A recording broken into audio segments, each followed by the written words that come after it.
Senhor. Cristo, palavra de Deus. Cristo, palavra de Deus. Louvor e glória a ti, Senhor. Cristo, palavra de Deus.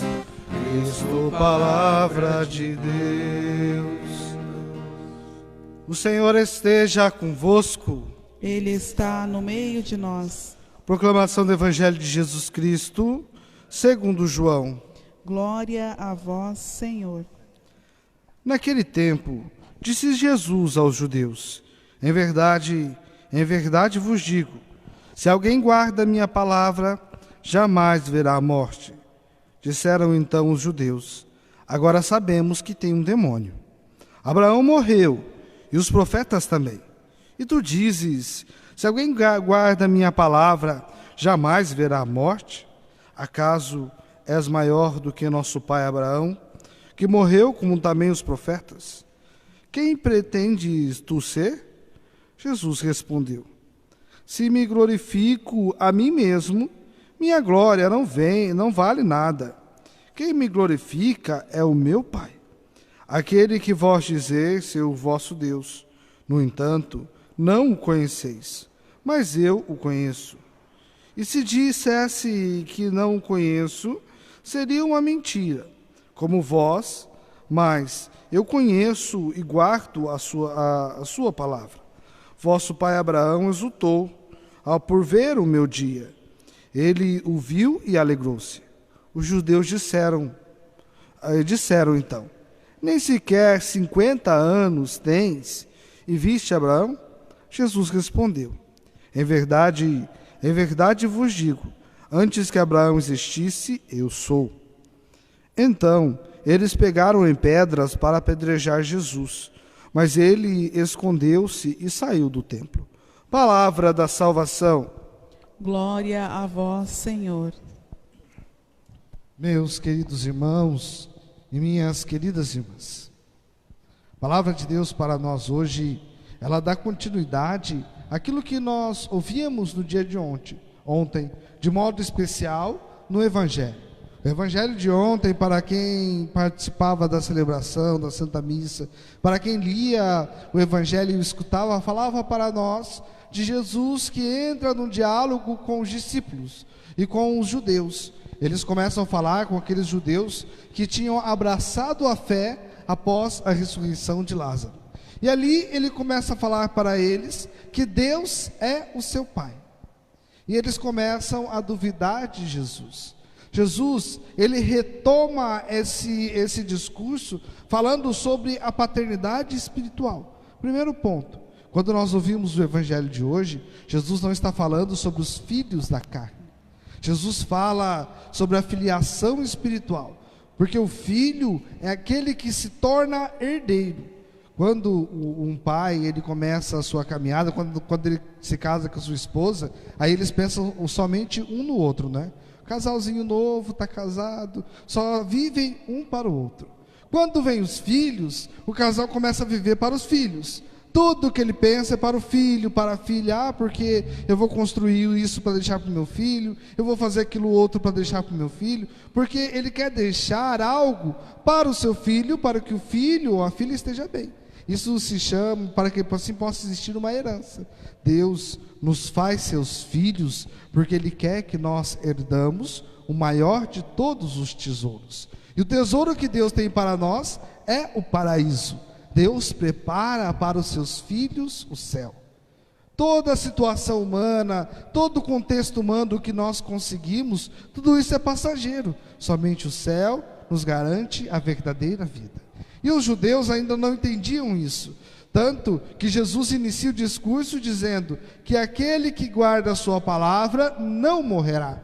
Jesus não falava da morte física, porque Ele mesmo entregou a sua vida por amor à humanidade. Ele mesmo morreu na cruz, mas Jesus falava da vida espiritual, que aquele que acredita em Jesus, esse viverá eternamente, para que assim o povo possa caminhar com Cristo, para que assim aqueles que estavam ali pudessem fazer experiência com a bondade e com o amor do Senhor. O segundo ponto é que os judeus não compreendem isso. Os judeus não compreendem o que Jesus quer dizer. Tudo que Jesus falava que era espiritual, muitas vezes eles entendiam de maneira humana. Às vezes nós somos assim também. Deus fala para nós da vida plena, Deus fala para nós da vida em plenitude, Deus fala para nós que aquele que crê no Senhor nada faltará. A gente sempre traz tudo isso para o lado humano. E lógico, Deus é bondoso, Deus não deixa faltar o material também. Mas de modo especial, Deus cuida primeiramente das coisas espirituais. Deus quer cuidar do nosso coração, Deus quer cuidar do nosso interior, Deus quer transformar o nosso ser. Quando nós ouvíamos hoje a primeira leitura, na primeira leitura falava sobre a descendência de Abraão, da promessa que Deus faz para aquele homem. E a primeiro momento, ele podia ter pensado também numa situação material. Ter muitos filhos significava que a esposa dele talvez teria uma descendência grande, que ele e a esposa teriam muitos filhos. Só que não era isso que Deus falava. Deus falava do povo que iria seguir o Deus dele. Deus falava do povo que faria experiência com a bondade de Deus.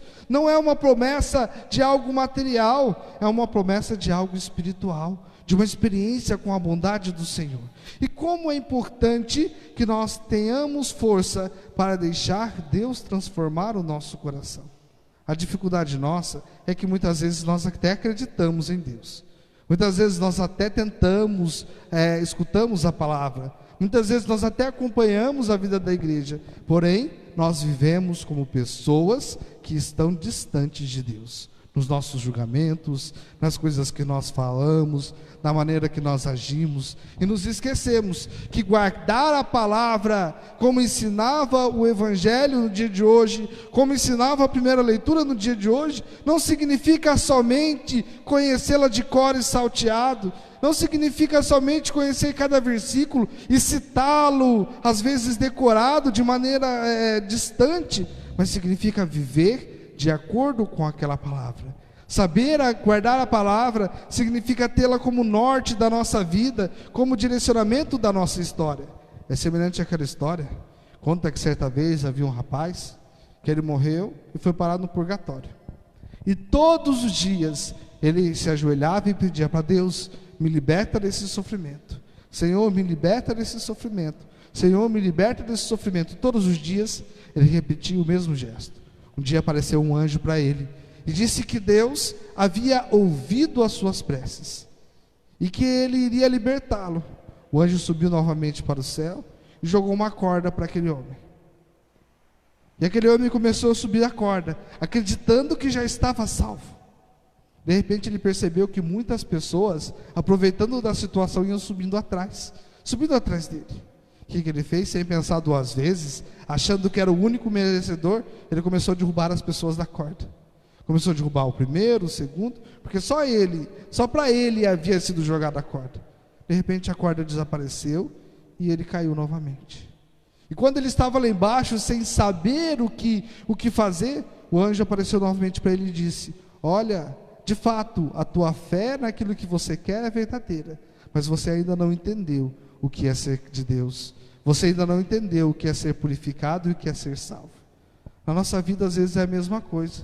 A gente até conhece a palavra, a gente até reza na nossa casa, na nossa família, ainda mais nesse tempo que nós estamos vivendo, que é tempo de tanto desespero. A gente vê gente que nem acreditava em Deus, que hoje está rezando. A gente vê gente que nem sabia que a Bíblia existia, que Deus existia, e hoje está rezando o terço todo dia. Mas como é necessário que nas nossas orações transformem também o nosso coração, porque não basta somente rezar, é necessário mudar as nossas posturas, é necessário mudar as nossas atitudes, é necessário lembrarmos daqueles que também precisam de nós, que hoje, diante da palavra de Deus, que nos convida a uma transformação verdadeira, diante da palavra de Deus que nos convida a uma mudança interior, que nós possamos deixar que essa palavra transforme o nosso ser, guardá-la de maneira verdadeira, não guardá-la como quem esconde a palavra, mas guardá-la como quem tem a palavra, como exemplo e direcionamento para a nossa vida e para a nossa história. Louvado seja nosso Senhor Jesus Cristo.